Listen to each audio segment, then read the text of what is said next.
El asunto de las videoconferencias, como lo que estamos haciendo en este momento, todos convocados a la misma hora por el mismo vehículo, a través de Zoom en este caso, pero también la utilización de recursos a través del móvil, que nos permiten también tener una interacción sincrónica en el aula o fuera del aula. Dentro de las estrategias de aprendizaje, pues aquí tenemos, ¿verdad?, el aula invertida, el aprendizaje basado en problemas, en equipo.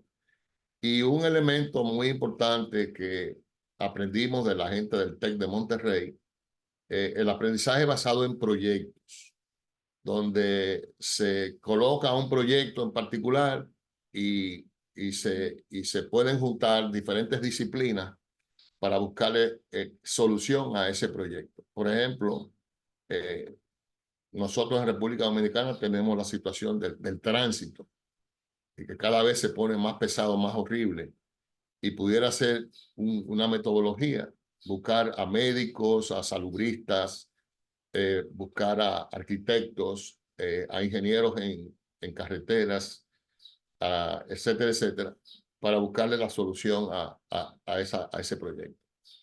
Bueno, pues el uso de la simulación como un recurso que no sustituye al paciente, pero que sí nos permite hacer una medicina en la que podamos tener seguridad para el paciente, con los pacientes estandarizados.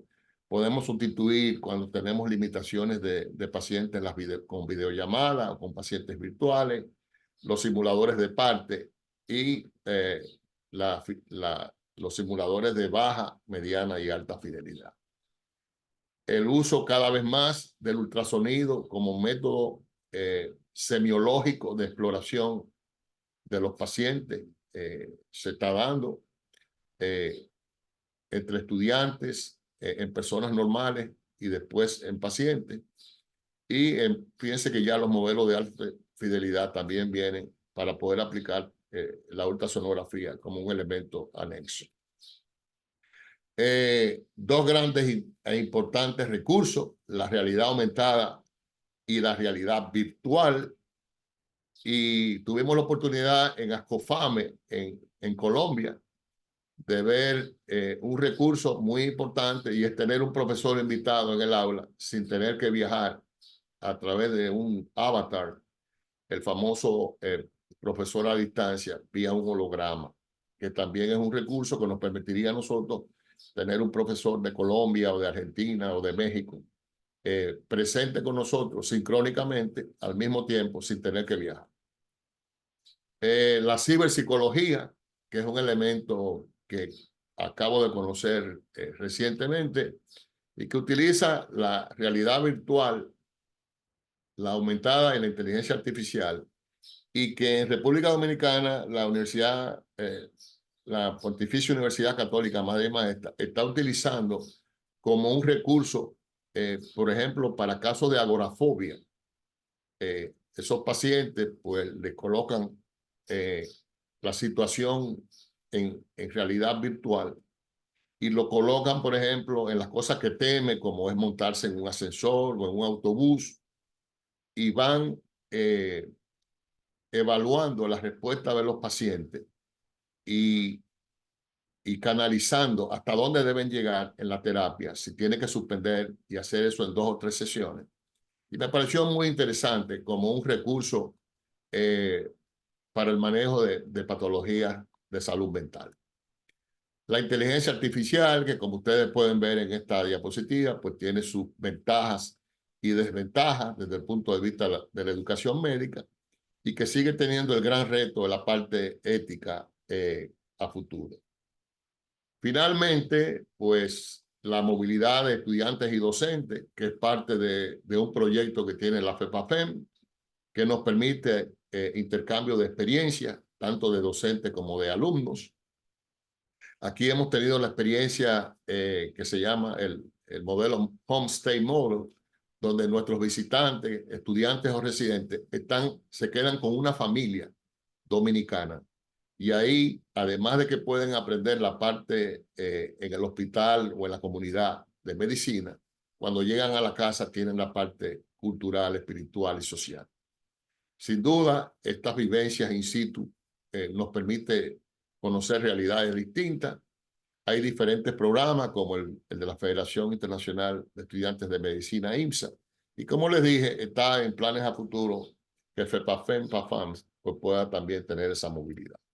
Estas son las referencias. Agradezco el tiempo, la atención y estoy a la disposición de las preguntas. Muchas gracias.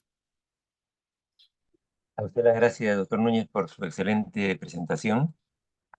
Vamos a tener ahora unos minutos para poder contar con los aportes o comentarios de los participantes.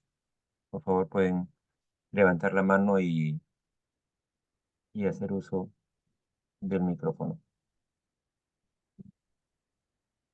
Yo quisiera solamente, mientras van reflexionando sus preguntas los compañeros, hacer notar esta reflexión que nos trae el doctor Marcos Núñez, de que innovación, que en algún momento se asociaba sobre todo con tecnología creciente. Estamos en un punto en el cual hay que también valorar la innovación no tecnológica. Esto del Homestay Model, por ejemplo, que he mencionado, me parece importante visualizar las innovaciones tanto tecnológicas como humanísticas, no sé cómo calificarlas, pero que no dependen de tecnología creciente, sino más bien de una conceptualización creciente, ¿no? Mejorada sobre cómo entendemos la relación médico-paciente y la educación médica. Y esta idea de que el nuevo vector es el avión, ¿no? También me parece interesantísimo porque, digamos, es una especie de vector de segundo piso, vector que no lo teníamos mapeado y que efectivamente nos ha traído todo lo que hemos vivido en los últimos años. ¿Comentarios de los compañeros, por favor, de los participantes? Veo que el doctor García está con la mano levantada. Perdón, no lo Pedro, estaba viendo. Sí, sí. doctor García, lo escuchamos. Muchas gracias. Buenos días, Jorge García de la Universidad de Monterrey, acá en México. Doctor Marcos, muchas gracias por su presentación, muy interesante. Los puntos que está por acá tratando. Hace un tiempo leía uno de los artículos que decía, es momento de transformar la educación médica, más allá de innovarla, ¿no? Y creo que todo esto sienta esas bases. La verdad es solamente un comentario. Creo que dentro de los retos de esta innovación, más allá de los aspectos tecnológicos, por supuesto, la incorporación de la salud global y los elementos eh, relacionados para actualizar currículums en este One Health, creo que también las políticas educativas y políticas de salud van a ser un tema que debamos conversar más adelante. Definitivamente implementar estas estrategias de educación en escenarios más allá de nuestras aulas o nuestros entornos, pues cambia, ¿no? No es lo mismo enseñarlo en México, en Perú, en Brasil, no solo por la estrategia educativa, sino por los accesos a los sistemas de salud, los permisos necesarios para que los estudiantes puedan establecer estándares de clinical skills o hand skills frente a los pacientes, sea en México, sea en Perú, sea en Chile o donde pueda ser. Pues creo que van a ser conversaciones importantes que nos van a obligar a llevar los currículums a niveles estandarizados en los que todos confiemos en todos, ¿no? Que el trust entre las instituciones verdaderamente nos brinde que tenemos calidad. Seguro, ahí van a entrar algunas acreditadoras, seguro ahí van a entrar estándares de calidad, pero creo que es otra de las dimensiones que habrá que conversar para poder verdaderamente implementar estas estrategias que usted nos comentó, doctor. Muchas gracias. Muchas gracias, Jorge, por tu comentario. Por eso yo decía que dentro de las estrategias que tenemos que seguir, porque algo interesante que me ha permitido estar en la Federación Panamericana y quiero saludar también aquí la presencia del presidente de la Asociación Latinoamericana de Facultades de Medicina, el doctor Rogelio Pizzi. Algo que nos ha permitido, y pienso que también Rogelio piensa igual que yo, es poder conocer cómo geográficamente en la misma Latinoamérica tenemos a veces grandes diferencias en nuestros planes de estudio. Entonces, yo te decía la importancia que tiene las sinergias o asociaciones público-privadas pero sobre todo esa parte que tiene que ver con lo que es la sociedad civil y el gobierno. O sea, nosotros tenemos que buscar coaliciones, por ejemplo, FEPAFEM a la FEM, para que podamos trabajar juntos con los gobiernos, con organismos internacionales como la OPS, la OMS, y poder lograr lo que queremos lograr. No es un secreto para nadie que si nosotros a veces convocamos al Ministerio de Salud, se nos hace difícil conseguir al ministro, ¿no? En algunos países, pero cuando hace la convocatoria a la OPS, la OMS, pues es mucho más fácil. Agradezco tu comentario y veo que por ahí hay más manos levantadas. Adelante. Doctor Aguirre, lo escuchamos. Hola, ¿qué tal? ¿Cómo están? Muy buenos días. Soy Juan Luis Aguirre de la Universidad Católica de Guayaquil, de Ecuador. Bueno, bastante sorprendido con la claridad con que el expositor pues, nos ha puesto en la mesa todos estos puntos tan importantes, ¿no? De mucha reflexión. Me quería referir de manera específica a la trascendencia que tiene el tema este de una sola salud, ¿no? Cómo hay que entenderlo, cómo hay que llevarlo al currículum, que suena sencillo, pero tendrá su dificultad, pero estamos en camino para aquello. Esto me hizo pensar un poquito más allá en los retos que tenemos quienes formamos médicos y me hace ir un paso antes, ¿no? En el caso de Ecuador, nosotros recibimos a los jóvenes en la universidad para estudiar medicina, habiendo aprobado un programa de bachillerato con sus características, pero en muchas ocasiones el bachiller que recibimos no cuenta con cierto tipo de información, cierto tipo de técnicas en el manejo del estudio que nos fuera bastante importante que pudiera ser así, ¿no? Entonces, también uno de los retos pudiera ser cómo podemos nosotros afrontar aquello, ¿no? O sea, el talento humano que nos llega, como también tener un buen proceso de admisión, de nivelación, que permita que su transición primero a la vida universitaria y segundo al estudio de medicina o de ciencias de la salud en términos generales, no sea una situación traumática, drástica, porque se pudiera incluso estar desestimulando a muchos jóvenes que pudieran llegar a ser no solamente buenos médicos, sino médicos buenos, ¿no? Entonces creo que también es otro aspecto que en algún momento se pudiera discutir. Gracias por la oportunidad. Muchas gracias, doctor Aguirre. Mire, con relación a lo de una salud, es la tercera prioridad que tiene la federación. Primero era este diplomado, después tiene que ver con la movilidad de estudiantes y docentes. Y en tercer lugar, cómo poder lograr que los veterinarios, los médicos y los ambientalistas nos sentemos en la misma mesa a trazar políticas, ¿verdad? Y estrategias. Entonces, con mucho gusto y a través de nuestra secretaria, los que estén interesados en sumarse a una salud vía FEPAFEM, estamos en la mejor disposición. Ya tenemos colaboración con Argentina, tenemos colaboración con Colombia, tenemos un asesor internacional que es el doctor Jacob Sinstad, que es de Suiza y que es una persona también que quiere colaborar con nosotros. Y tenemos en Brasil y en California un par de doctoras veterinarias que también están dispuestas a colaborar con nosotros.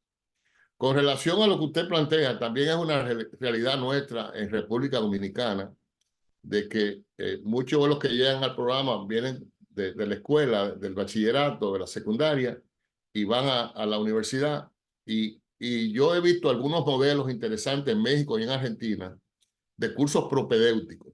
O sea, si usted quiere estudiar medicina, usted tiene que tomar una serie de módulos que le dan alrededor de unos 6 meses, más o menos, como una forma de que ese potencial candidato lleve esa certificación de ese módulo y más o menos poder ir modelando eso que usted menciona.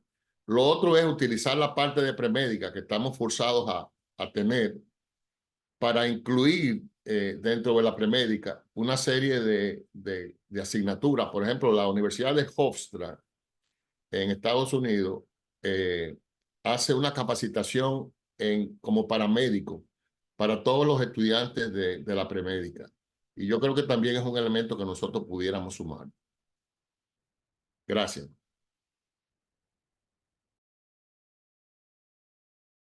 La doctora Sepúlveda. Sí. Hola, buenos días. Priscila Sepúlveda desde el Instituto Tecnológico de Santo Domingo, INTEC, República Dominicana. Profesor Núñez, un placer escucharle y aprender muchísimo de esta presentación. Yo tengo una pregunta realmente, más que un comentario como mis colegas, sobre las sugerencias para el currículum de medicina en el siglo XXI. Usted mencionaba la inclusión de gestión y economía de la salud. Nosotros sabemos la importancia que tiene este tema y lo poco que es tratado en los currículos, en los programas de medicina, sobre todo de mi país, de la República Dominicana. Y mis preguntas son, ¿cómo podríamos nosotros integrar estos temas en el programa académico sin que sea esto tan disruptivo, sin que haga tanto ruido? También, ¿cuáles podrían ser estos tópicos o temas que conformen esta preparación? ¿Debería estar full incluido en el programa académico o podría ser digamos, una preparación que se ofrezca en las escuelas, digamos que opcional para los estudiantes? Y bueno, también una pregunta que le hago a mis colegas, no sé si alguien tenga experiencia en este tema o tenga este tema dentro de su programa académico. Gracias, Priscila, por tu pregunta. Mira, yo creo que la mejor respuesta es identificar en el continente quienes ya lo están haciendo. Identificar quienes tienen esa práctica ya incluida. Como tú mencionas, hay dos maneras de hacerlo. O hacerlo de una manera electiva, y hacerlo de manera electiva significa que no todos lo van a tener. Tipo una concentración, que tú lo puedas poner como una concentración de manera electiva para el que lo quiera hacer. Y hay algunas universidades que tienen esa opción. Pero yo creo que es fundamental que así como liderazgo, cambio climático, una salud, sea parte obligatoria de ese plan de estudio. Gestión y economía de la salud tiene que ser parte de ello, porque hay muchas falencias de ese profesional que sale egresado cuando no tiene ese tipo de entrenamiento. Y fíjate que cuando yo hablo de interdisciplinar y transdisciplinar, nosotros tenemos que también incluir en ese grupo a los economistas. No sé si hay alguna otra persona que quiera hacer algún comentario, Pedro, que lo pueda hacer también. Sí, gracias, doctor Núñez. Hay dos compañeros que quieren comentar. Ok. Ya estamos a 5 minutos de terminar. Ok, Creo que en todo caso vamos a dar paso a ellos y después podemos retomar este punto más adelante. Gracias. perfecto. Doctora Peralta.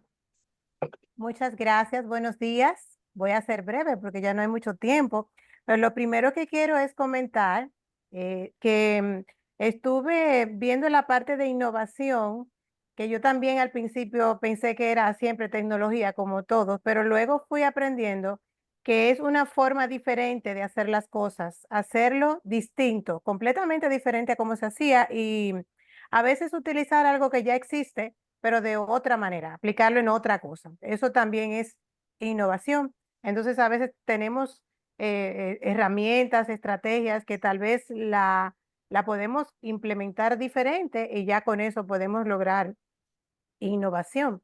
Eso uno va como saliéndose de lo tradicional.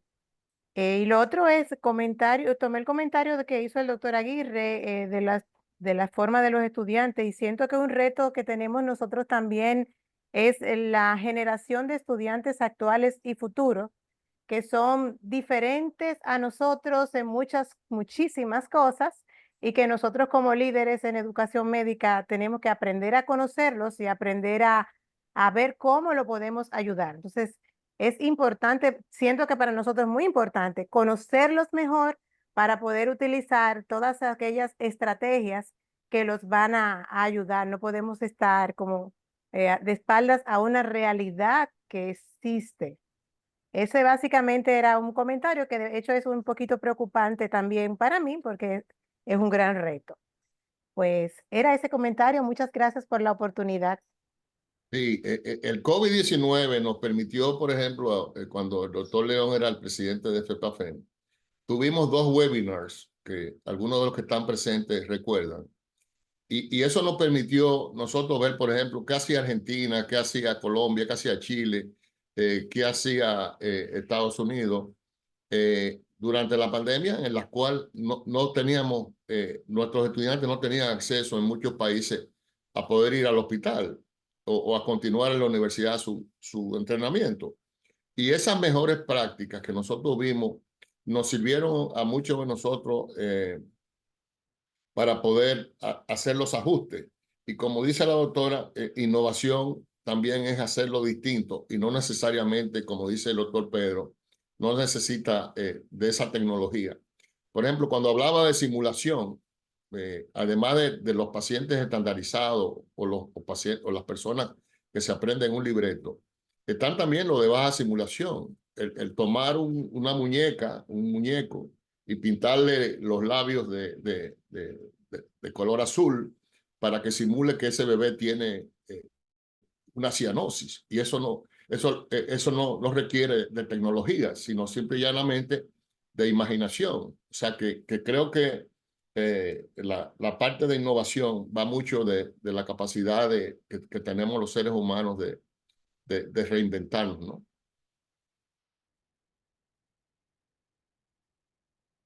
Doctor Núñez, la última pregunta, cargo doctor Walter Calderón. Gracias, doctor Pedro Mendoza. Doctor Marcos Núñez, realmente lo felicito porque ha tocado usted en un tiempo muy breve una serie de aspectos que supongo se van a desarrollar en todo este diplomado. Muy importante cada uno de los puntos que usted ha tratado. Quiero basarme un poquito en los retos.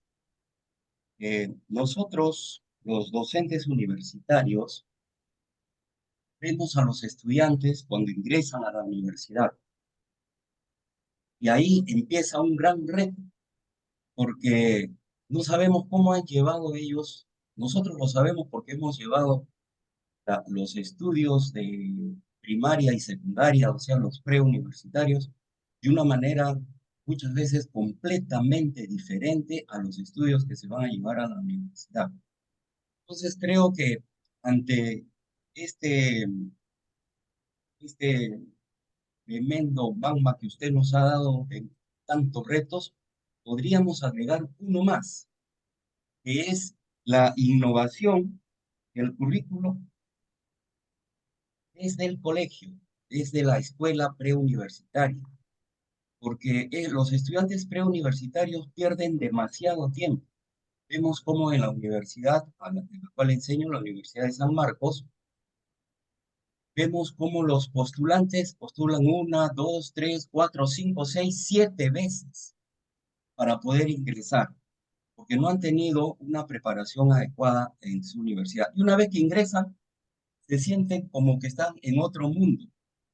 Entonces, no sé si de alguna forma nosotros también podríamos aconsejar, recomendar de que se haga una innovación en la currícula de estos estudiantes preuniversitarios para poder nosotros recibirlos ya con algo, ¿no? Parece que es un poco difícil, pero no imposible de hacer. Gracias, doctor Marco. Sí. Pedro, te voy a solicitar que le demos un chancecito a Ángel Pellegrino, que tenía la mano levantada. Voy a ser muy breve con el comentario al doctor Calderón. Mire, doctor, muy atinado lo que usted menciona. Creo que es un problema que tenemos casi todos. Pero mi sugerencia sería, como hay un proyecto final individual, sería muy importante que uno de ustedes pueda asumir qué podemos hacer para sugerir, y cuando termine el diplomado que va a ser en el Congreso ANFEM en México, qué nosotros podemos sugerir a la FEPAFEM, a la federación, que podamos nosotros hacer como una oferta preuniversitaria, qué modelo nosotros pudiéramos proponer. Y yo creo que ese trabajo de investigación individual o proyecto final pudiera servir para que uno de ustedes nos ayude. Gracias. Doctor Pellegrino. No, muchísimas gracias. Muy cortito. Primero felicitar al amigo Marcos por su excelente conferencia, pero yo quería hacer un comentario con lo que planteó la doctora Priscila, ¿sí? Hay que comenzar a interpretar al médico como un microgestor, como un gestor clínico. No solamente hace gestión el ministro, ¿sí? Que él hace macrogestión, o el director del hospital que hace mesogestión, pero la gestión clínica puede disimular muchos de los errores de la meso y de la macrogestión. Y esto es lo que tenemos que innovar en cada una de nuestras currículas. Muchísimas gracias. Excelente. Gracias. Bien, les agradecemos al doctor Marcos Núñez su presentación y a todos los colegas que nos han acompañado también con sus reflexiones y preguntas. Y vamos a dar pase a la segunda presentación